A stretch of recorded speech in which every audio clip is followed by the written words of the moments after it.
Namaste, Haribo. My name is Janapati Das, and please accept my respects, everyone. Welcome to the Srimad Bhagavatam class. I am the spirit soul. Got my shirt today. My spirit soul shirt. We are going to continue, since we finished the Bhagavad Gita, we are going to continue with Canto 1 and start the second chapter of Canto 1 from the Srimad Bhagavatam. So I'd like to offer my respectful obeisances unto the lotus feet of my spiritual master and unto the lotus feet of my spiritual grandfather. As requested, we will chant Krishna's names. So please join along.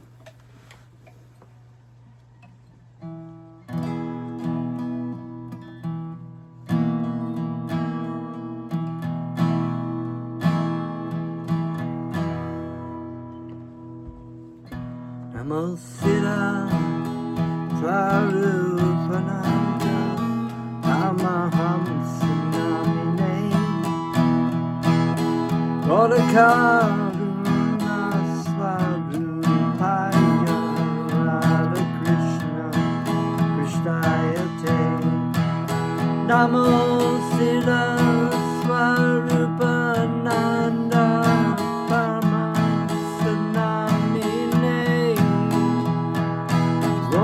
Karuna Svarupaya Radha Krishna Prishnayate Rajashri Krishna Chaitanya Prabhu Nityananda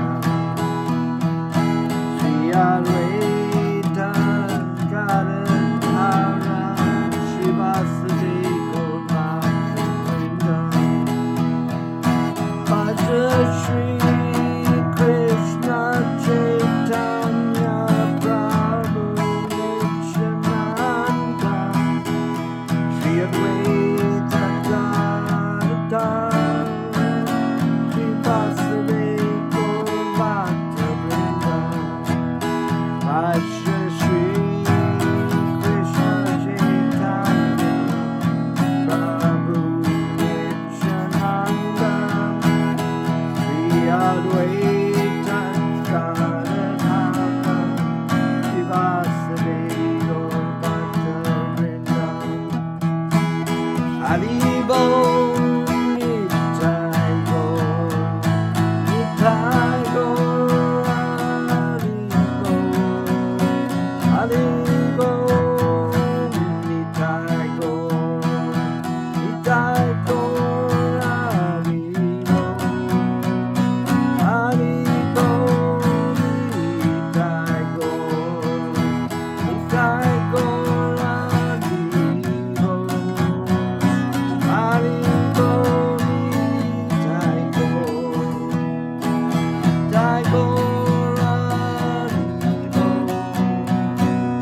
Hare Krishna, Hare Krishna, Krishna Krishna, Hare Hare, Hare Rama, Hare Rama, Rama Rama, Hare Hare, Hare Krishna, Hare Krishna, Krishna Krishna, Hare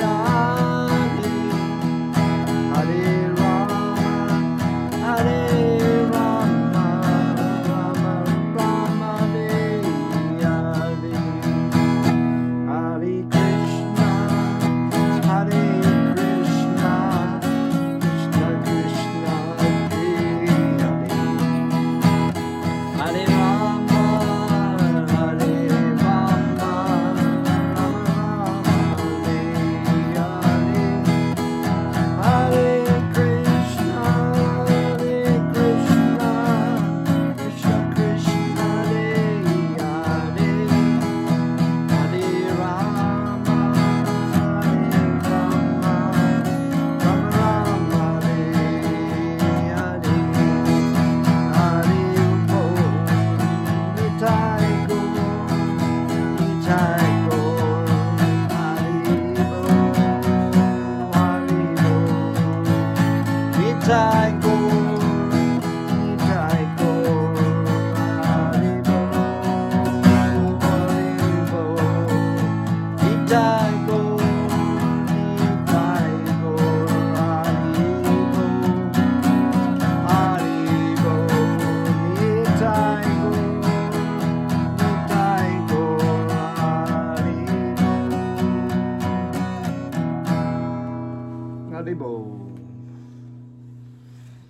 Namo Siddha Swarupananda Paramahamsa Namine Gaurakaruna Swarupaya Radha Krishna Prasthayate. Om Namo Bhagavate Vasudevaya. So, back into the Srimad Bhagavatam. Into the Srimad Bhagavatam we go. Now, you recall the first chapter of the Srimad Bhagavatam was the first chapter of the Srimad Bhagavatam in general, and it was entitled Question by the Sages. Now, there was a great spiritual meeting at the fields of Naimisharanya in the same location of Kurukshetra, where the battle of Kurukshetra had taken place. It's a very sacred location, and there the sages were gathering for a 1,000-year discussion about spiritual life. And it was headed by, it was originally supposed to be actually Romershan Sutta, who was heading this.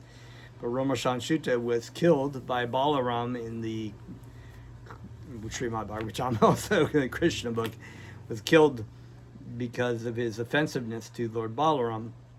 And Sutta Goswami was situated, Ugrashrava, another name of Sutta Goswami. So, and there were questions specifically asked about, from Sutta Goswami, to disclose the most important aspects of Krishna in the discussions that were going to take place. So this is entitled Chapter 2, Divinity and Divine Service. Vyasa uvacha iti sampashna shamrishtya vipranan rama harshanihi plati puja vachastesham pravaktum upachakrame Vyasa uvacha. So that Vyasa said. So Vyasadeva is actually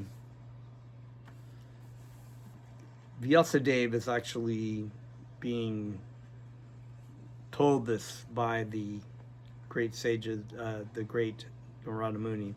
Iti thus, Sampashna, perfect inquiries, Samrishya, perfectly satisfied, Vipravanam, of the sages there, Rama Harshinihi, the son of Romershan, namely Ugrashrava, Prati Puja, after thanking them, Vacha, words, Tesham, there, Pravaktum, to reply to them, Upakrame, attempted.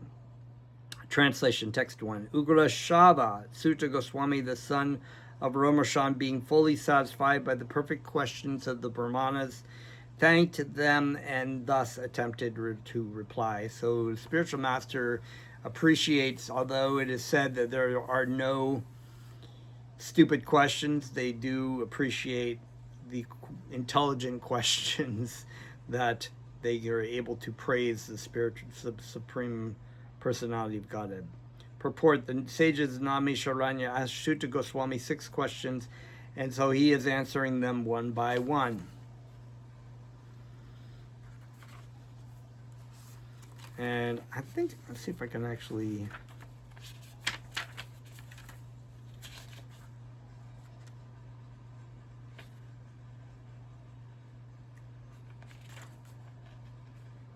I'm just seeing if there was actually...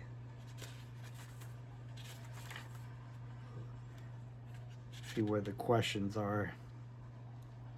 Knowing about Krishna and his incarnations, explaining the teachers imparted by spiritual previous masters, so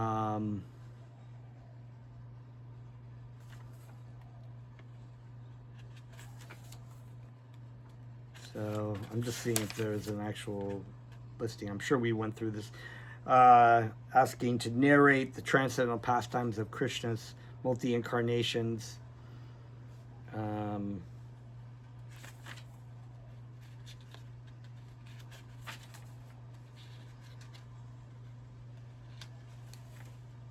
No. Anyway, we'll just go on. Text 2. Sutta uvacha yam pravrajatanam anupetam apeta krityam dvaipayano viraha katara ajuava putreti tan mayataya talavo binedus tam sarvabhuta hridayam munim anantosmi. Sutta Goswami Uvacha said, Yam whom pravrajantam, while going away for the renounced order of life, anu petam, without being reformed by the sacred thread, apeta, not undergoing ceremonies, krityam, prescribed duties, dvaipayana, Vyasadeva, vilaha, separation, katara, being afraid of, Ajuhava, exclaimed Putra iti, O my son.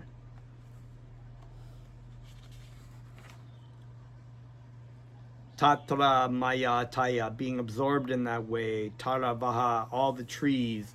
Abhineduhu, responded, Tam, unto him. Sarva, all, Bhuta, living entities. Hridyam, heart, Munim, sage. Ananta Ashmi, offer obeisances.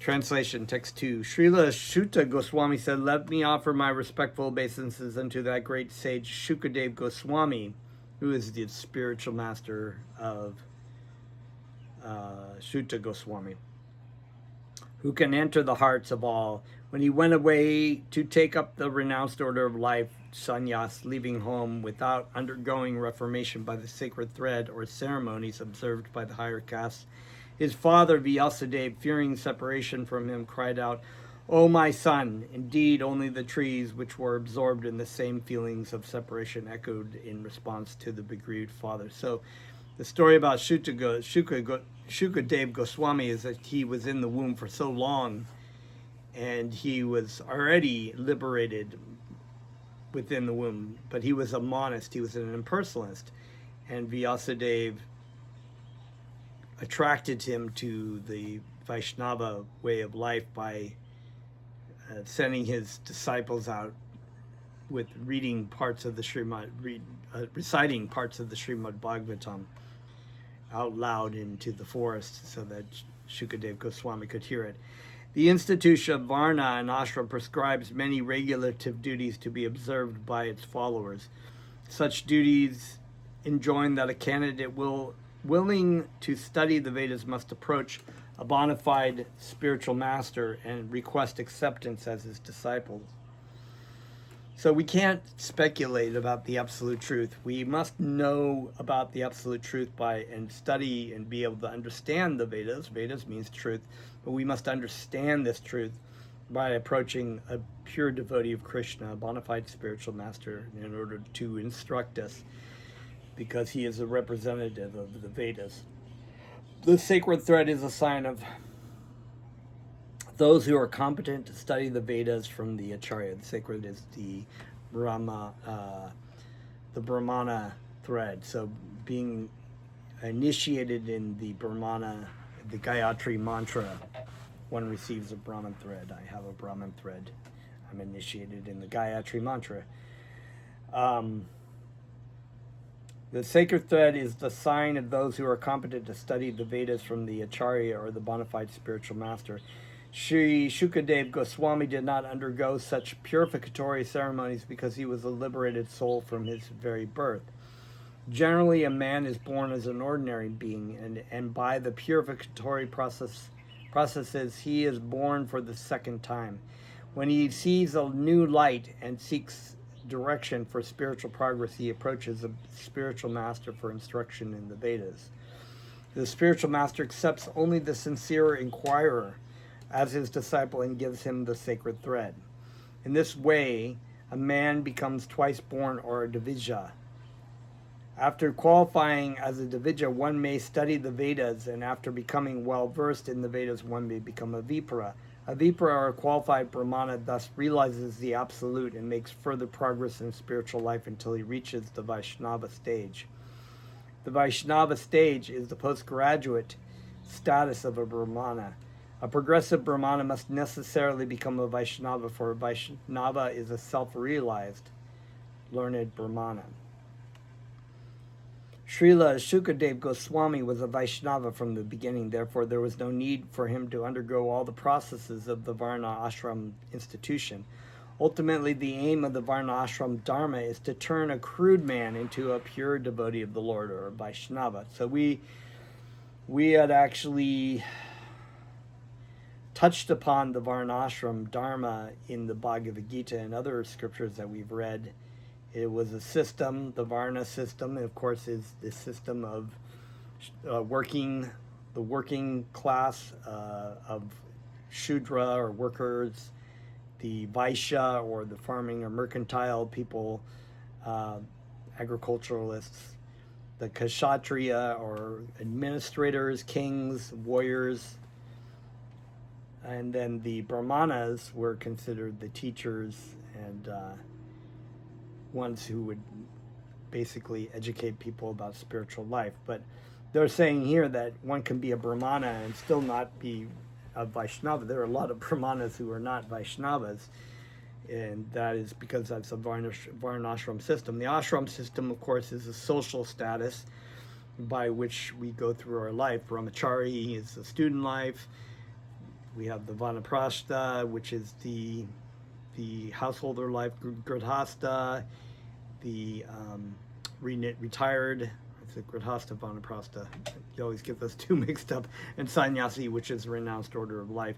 So there's a social and working aspect of the system in the Varnashram Dharma, or the duties that one does in society to help elevate, to be able to basically operate in the material world with certain rules and regulations that would help elevate the person spiritually. And that was to turn the crude man into a pure devotee of the Lord, or a Vaishnava, through gradual process. In the age of Kali, the Varnashram Dharma is not very applicable or applied, even though there are social statuses and there are work statuses, but one does not follow necessarily the Varnashram Dharma. So we are given the yajna practice of this age, which is the hearing and chanting of Krishna's names. That is a much more powerful and direct way of becoming a devotee of the Lord. Anyone, therefore, who becomes a Vaishnava accepted by the first-class Vaishnava, or Uttama Adhikari Vaishnava, is already considered a Brahmana, regardless of his birth or past deeds. So it's not necessary to become a Brahmana. I didn't need to become a Brahmana. No, you don't need to become a Brahmana. You just need to be pleasing to your spiritual master. But there was a system, and if you're given the opportunity to serve in some way to Krishna, then you can. The ultimate aim of Varnashram Dharma is to turn a crude man into a pure... Okay, I read that already. Sri Chaitanya Mahaprabhu accepted this principle and recognized Srila Haridas Thakur as an acharya of the holy name. Although Thakur Haridas appeared in a Mohammedan family, in conclusion, Srila Shukadev Goswami was born a Vaishnava, and therefore Brahmanism was included in him. He did not have to undergo any ceremonies. Any low-born person, be he a Kirata, Huna, Andira, Pulinda, Pulkasha, Abila, Sumba, Yavana, Kasha, or even lower, can be delivered to the highest transcendental position of the mercy of the Vaishnavas. So these are kind of like certain statuses. I don't know the details about that, but I think I probably want to write those down and look that up. Srila Shukadev Goswami was a spiritual master of Sri Shuta Goswami, who therefore offered his respectful obeisances unto Srila Sukadev Goswami before he begins his answers to the questions of the sages of Naimisharanya. So Brahmarshan, the father of Sutta Goswami, was a disciple of Vyasadeva, and that was the point of contention with Balaram, that he, even though he was a spiritual master, he was an initiated disciple and teacher and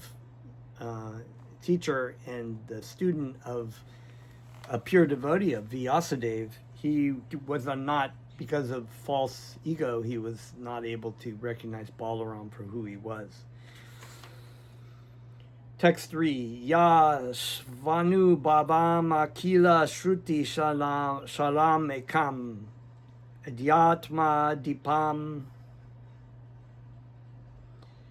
Atitir Satam Tamodam Samsarinam Karunyayaha Purana Guyam Tambyasha Sunum Upayami Gurum Muninam. Ya, he who, Sva Anubhavam, self-assimilated, experienced, Akila, all around, Shruti, the Vedas, Saram, cream, Ekam, the only one, Atma, transcendental, Dipam, torchlight, Atitir Shatam, desiring to overcome, Tama Andam, deeply dark material existence, Samsarinam, of the materialistic men, Karunaya, out of causeless mercy, Aha, said, Purana, supplement to the Vedas, Guyam, very confidential, Tam, unto him, Vyasa Sunum, the son of Vyasadeva, Upayami, let me offer my obeisances, Gurum, the spiritual master, Muninam, of the great sages. Text 3, translation. Let me offer my respectful obeisances unto him, Shuka, the spiritual master of all sages, the son of Vyasadeva, who out of his great compassion for those gross materialists who struggle to cross over the darkest regions of material existence, spoke this most confidential supplement to the cream of Vedic knowledge, after having personally assimilated it by experience. It's very wonderful. So Vyasadeva, by the grace of his spiritual master Narada Muni, was given the cream of the Vedas, which was the Srimad Bhagavatam, the pastimes of Krishna. In this prayer, and this is, the spiritual master is the compassion incarnation of Krishna, Krishna's compassion. Out of the greatest compassion for those lost souls, all of us in this material world, lost in the darkest regions of the material world, being reborn over and over again, chasing fleeting desire, he comes with the cream of Vedic knowledge. He is the embodiment of the Srimad Bhagavatam. He is the Bhagavatam. The pure devotee is the Bhagavatam. He is the representative of Krishna because he is the representative of the Srimad Bhagavatam. And having assimilated the purport of the Srimad Bhagavatam, just like the purport of the Srimad Bhagavad Gita, which is the same. It's the same. It's Krishna.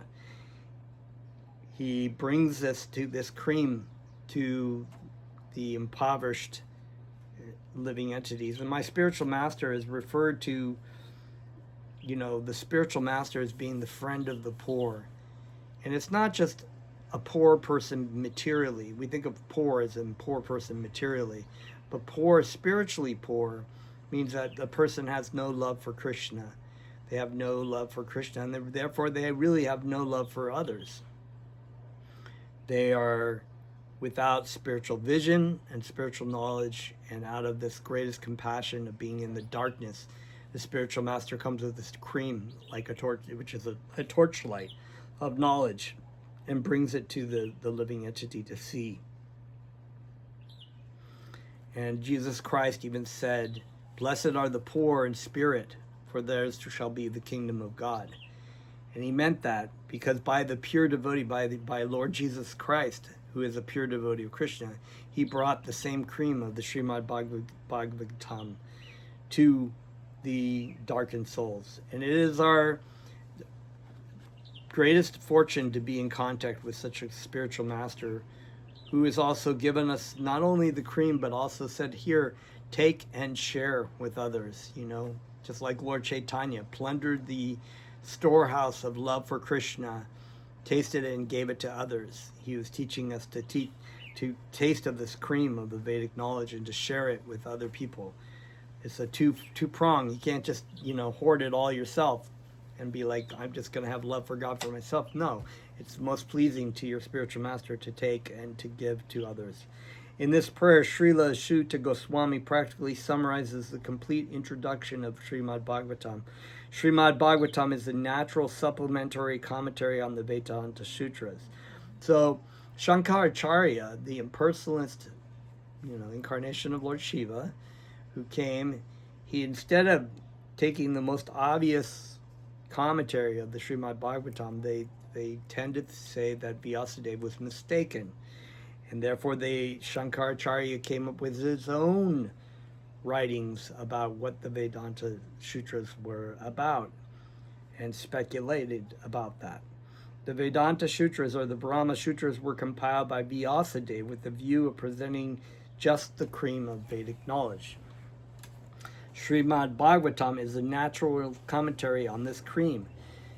Srila Shukadeva Goswami was a thoroughly realized master on the Vedanta Sutra, and consequently he also personally realized the commentary, Srimad Bhagavatam. And just to show his boundless mercy upon bewildered materialistic men who want to cross completely over nescience, he recited for the first time this confidential knowledge. So the word nescience, ne, means to negate or to be the opposite. And science comes from different words in Latin and Sanskrit that have to do with the truth. So this is actually a nescience is darkness or ignorance. But people want to come over this ignorance and understand the absolute truth. So this confidential knowledge is being shared with everyone. There is no point in arguing that a materialistic There is no point in arguing that a materialistic man can be happy. No materialistic creature, be he the great Brahma or an insignificant ant, can be happy. Everyone tries to make a permanent plan for happiness, but everyone is baffled by the laws of material nature. It's amazing. It's amazing that no one can be happy. Everybody tries to be happy with the idea that you can, if I just do it this way, I think I can be happy by doing this, trying this one more time. No one can be happy because we are not material, we are spiritual. And even if we get the things that we want in this material world that we think we're going to make us happy, we will lose them, or we will lose our body. Therefore, the materialistic world is called the darkest region of God's creation. Yet the unhappy materialist can get out of it simply by desiring to get out. All it takes is wanting to get out.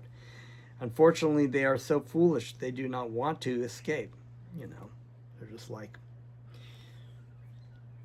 those people on the Titanic who are still partying as the Titanic was sinking. They're like, oh no, we're having a great time.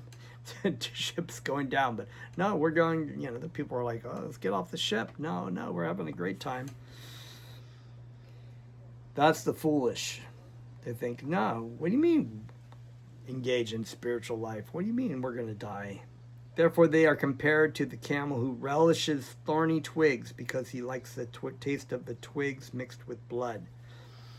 Yeah, the camel enjoys eating the thorns, not because there's any kind of flavor in the thorns themselves, but because they cut the inside of his mouth and make him bleed.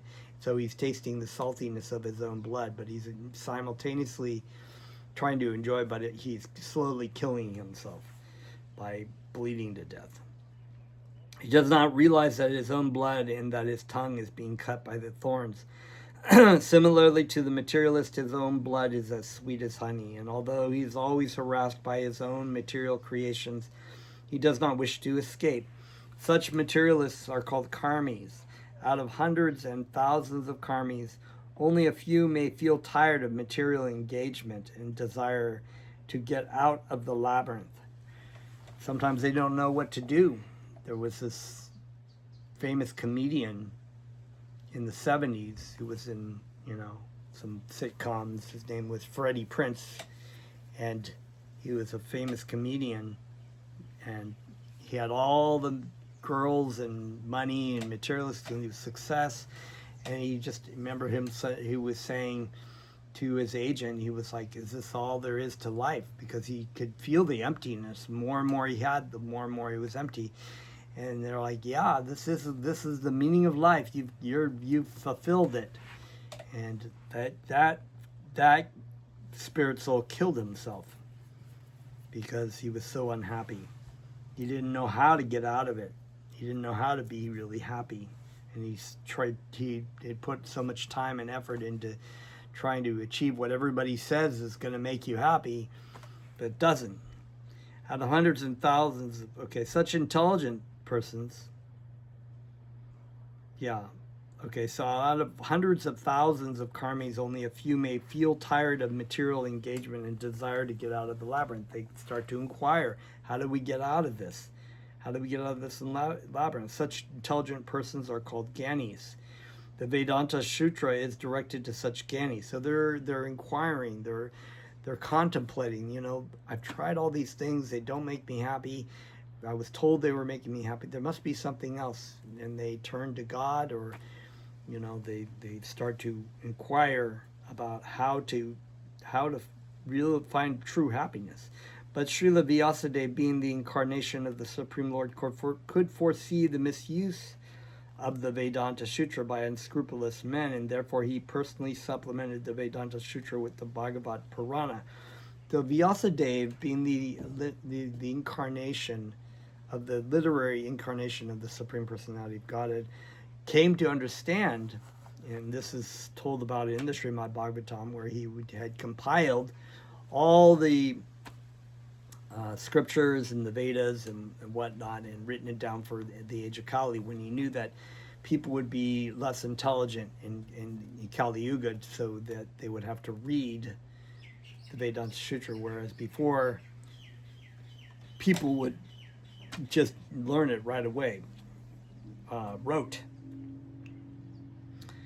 But he could see that, well, there is a possibility there will get these impersonalists who will try to claim that you are God and use scripture or use it one way or another. So he provided the Bhagavad Purana, which is the commentary on the Vedanta Sutras. It was clearly said that this Bhagavatam is the original commentary on the Brahma Sutras.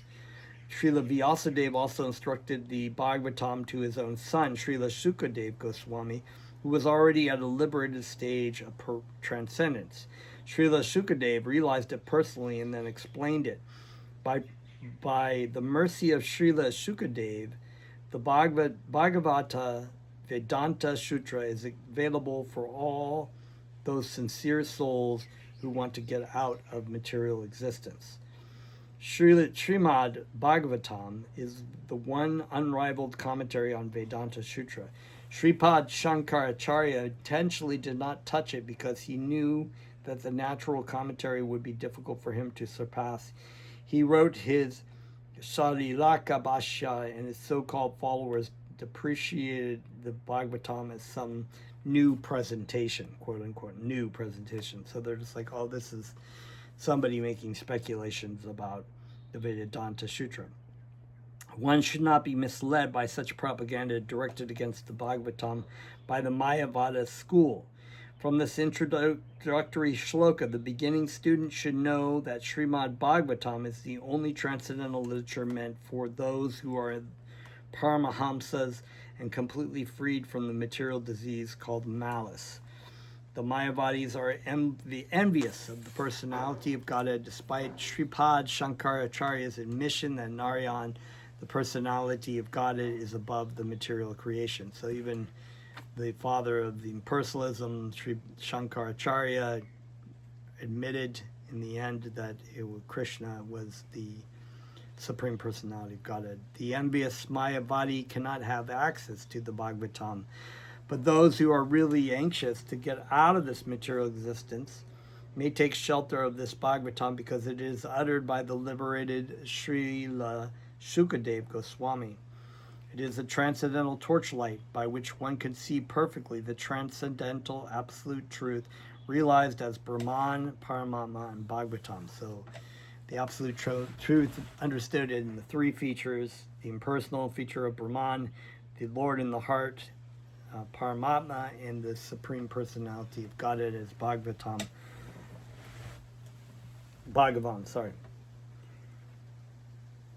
Text 4. Narayanam namaskritya Naram chaiva narotamam Devim sarasvatim vyasam Tato jayam udirayat.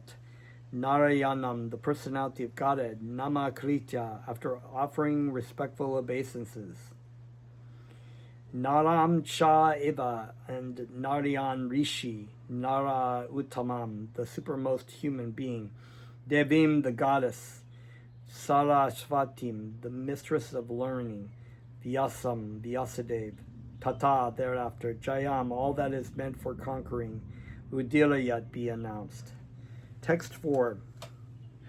Before reciting this Srimad Bhagavatam, which is the very means of conquest, one should offer respectful obeisances unto the personality of Godhead, Narayan, unto Narayan Rishi, the supermost human being, unto Mother Saraswati, goddess, the demigoddess, the goddess of learning, and unto Srila Vyasadeva, the author.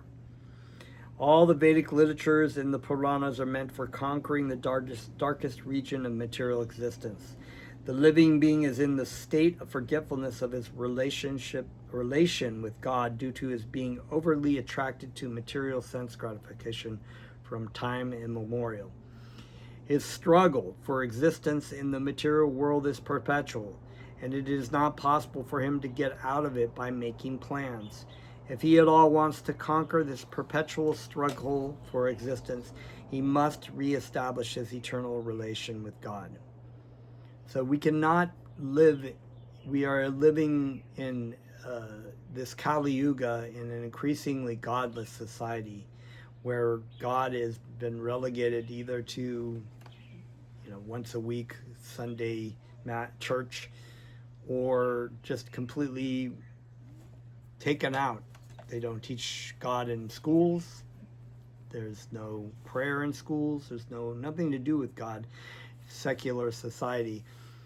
God is increasingly thought of as dead or just a myth or whatnot. And so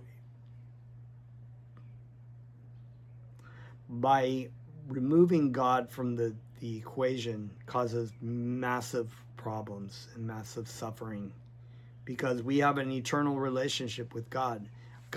Our relationship with God is the primary, and for hundreds and thousands of years in every society, God has been the centerpiece for our relationship while on this earth. So we have to reestablish our eternal relationship with God. And even those of us who are maybe come up in a religious society, we still put ourselves as center, as God. We have to make God the center. And one who wants to adopt such remedial measures must take shelter of literature such as Vedas and Puranas. Foolish people say that the Puranas have no connection with the Vedas. However, the Puranas are supplementary explanation of the Vedas intended for different types of men. All men are not equal. So we would read about the different modes of material nature, and there are different living entities and different kinds of modes of material nature, and they have Puranas and scriptures according to their modes of nature that they are influenced. That's when they say that all men are not created equal, are not equal. When we have the Declaration of Independence, that is that the potential of allowing men to be able to operate in a social level is equal. We have an equal playing field. But spiritually, not all men are equal.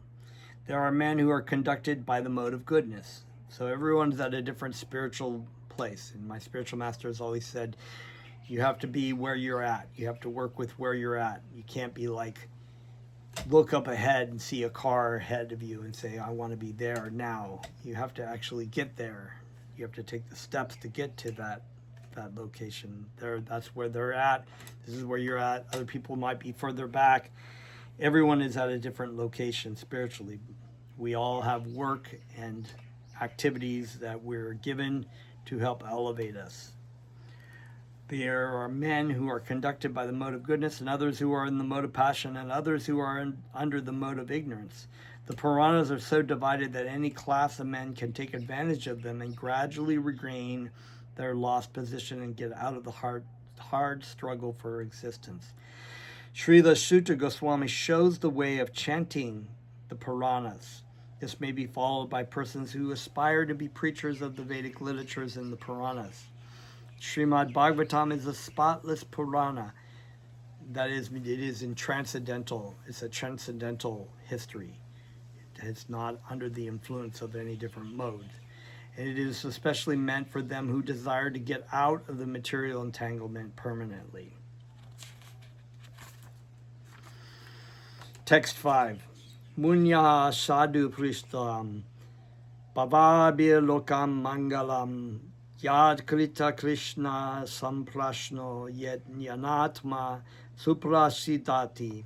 Muna, O sages, sadhu, this is relevant. Prishtaha, questioned. Aham, myself. Bhavadbihi, by all of you. Loka, the world. Mangalam, welfare. Yat, because. Krita, made. Krishna, the personality of Godhead. Samprashna, relevant question. Yena, by which. Atma, self. Suprasidati, completely pleased. Translation, text 5. O sages, I have been justly questioned by you. So this is Sutta Goswami telling the sages. Your questions are worthy because they relate to Lord Krishna and so are of relevance to the world's welfare. Only questions of this sort are capable of completely satisfying the self. So intelligent questions that help benefit the world's welfare. So it's actually not just good for the sages of Naimisharanya, but good for all living entities to hear the Srimad Bhagavatam and the conversations. Just like we were reading in the Srimad Bhagavad Gita, that has a particular story. Arjuna's learning from Krishna, but it's not limited to Krishna. The message is being told to all living beings. So the Srimad Bhagavad Gita and the Srimad Bhagavatam are non-different in its breadth and goal of message. Purport by His Divine Grace. Since it has been stated herein before that in the Bhagavatam the absolute truth is to be known, the questions of the sages of Naimisharanya are proper, and because they pertain to Krishna. So it's, once again, the conclusion of the Bhagavad Gita is just surrender to Krishna. So to hear this is to surrender to Krishna, who is the Supreme Personality of Godhead, the Absolute Truth. In Bhagavad Gita, chapter 15, verse 15, the personality of Godhead says that in all the Vedas there is nothing but the urge for searching after him, Lord Krishna. And the reality is that all living entities are searching for Krishna. We're searching for that relationship, that voluntarily given up relationship that we gave up of being with Krishna. We are searching for Krishna. Maybe in a lot of ways it seems like it's sex or money or girls or relationship or jobs or food or whatever, but we are searching for Krishna. That is really what we are searching for. That's the only thing that will satisfy. We are trying to find the thing that will completely satisfy us, and that is only Krishna. Thus, the questions that pertain to Krishna are the sum and substance of all the Vedic inquiries. The whole world is full of questions and answers. I love that line. The whole world is full of questions and answers. The birds, beasts, and men are all busy in the matter of perpetual questions and answers. In the morning, the birds in the nest become busy with questions and answers. Where are you going? Oh, I'm going over there to get a worm. Okay, what are you going to do with the worm? Oh, I think I'm going to eat it. Can I have some of it? Yeah, you can have some of it. But we do the same thing. It's like, what would you like today? Oh, I'd like a coffee. Would you like cream in that coffee? It's like questions and answers. But they're all pertaining to different things in the material world, ways we can find happiness. The deepest question is one that questions and answers about Krishna. And this is why this is set up as it is. That's the disciples or the people inquiring or asking questions of the pure devotee who knows about Krishna, who has a loving relationship with Krishna. And his answers are about how we can have that loving relationship with Krishna. So they're very pertinent. They're the ultimate goal. But there are multiple questions and answers. But we need to ask the right question. We need to have the right answer. So it's a very important point. So when you are inquiring in spiritual life, it's important to know who you're listening from. Are they really going to, if you have really good questions, are they going to have really good answers?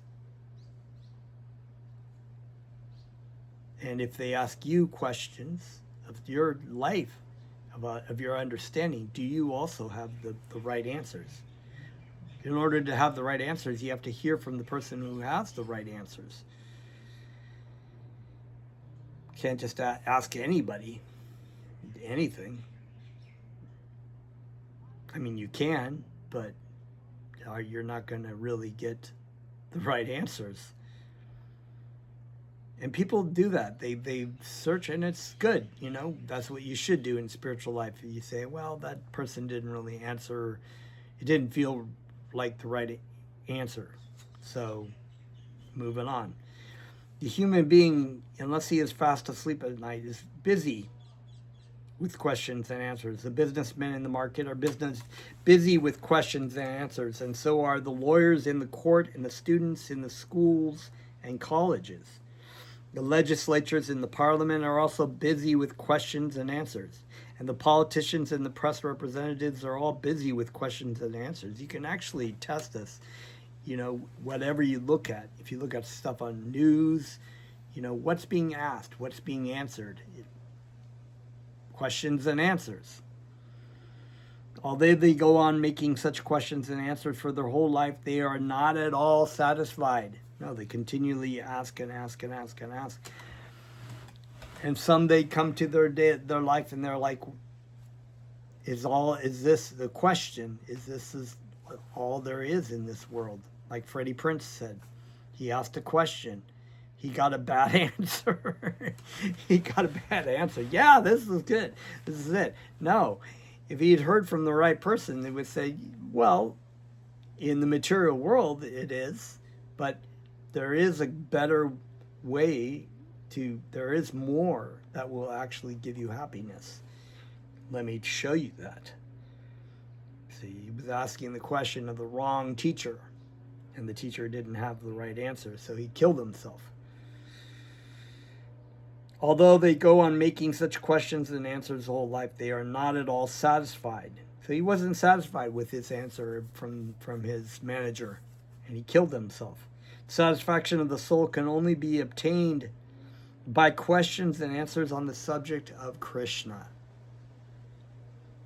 When we hear from our spiritual master, we are satisfied, and we dive deeper into that ocean of transcendental bliss, because when you answer one question, you keep going deeper and deeper into your relationship with Krishna, which is just very satisfying and tasty.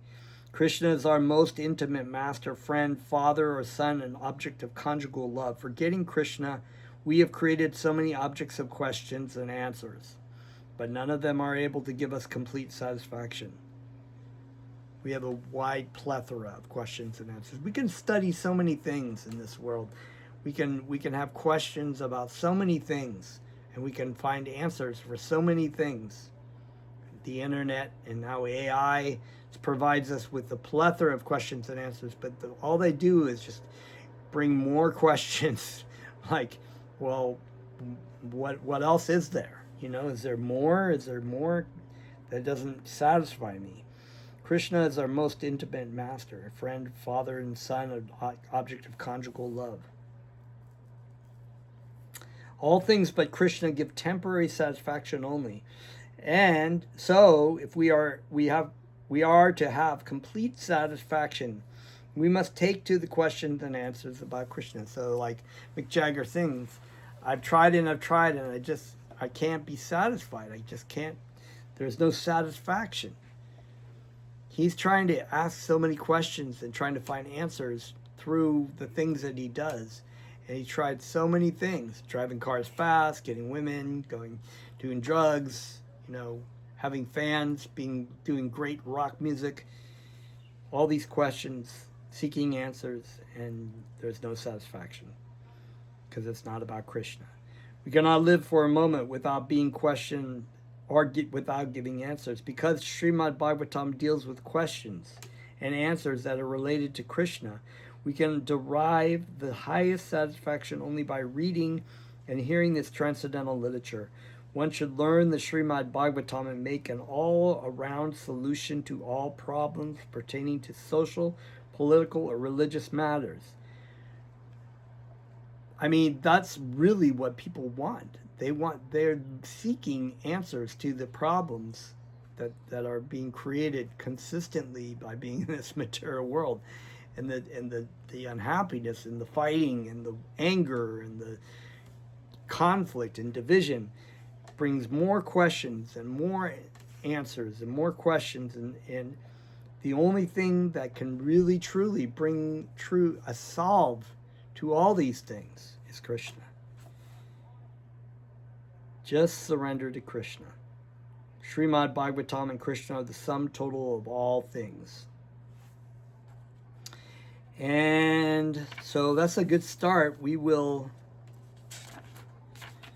stop there at text 5. We finished text 5, and we'll pick up on text 6 next time. We chant a little bit.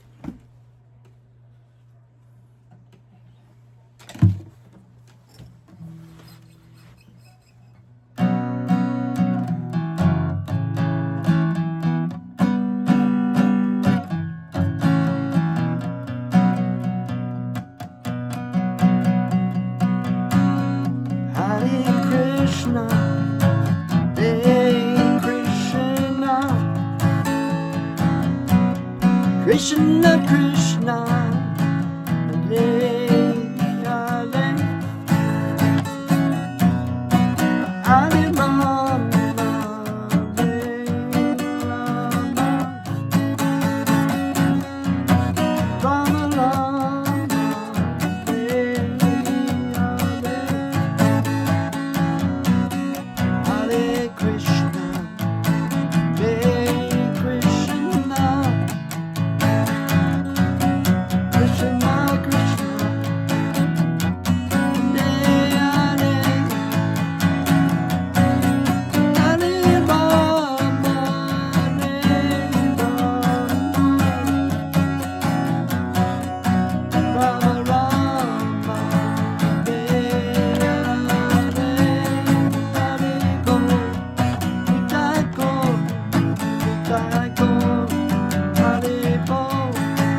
Rama Rama.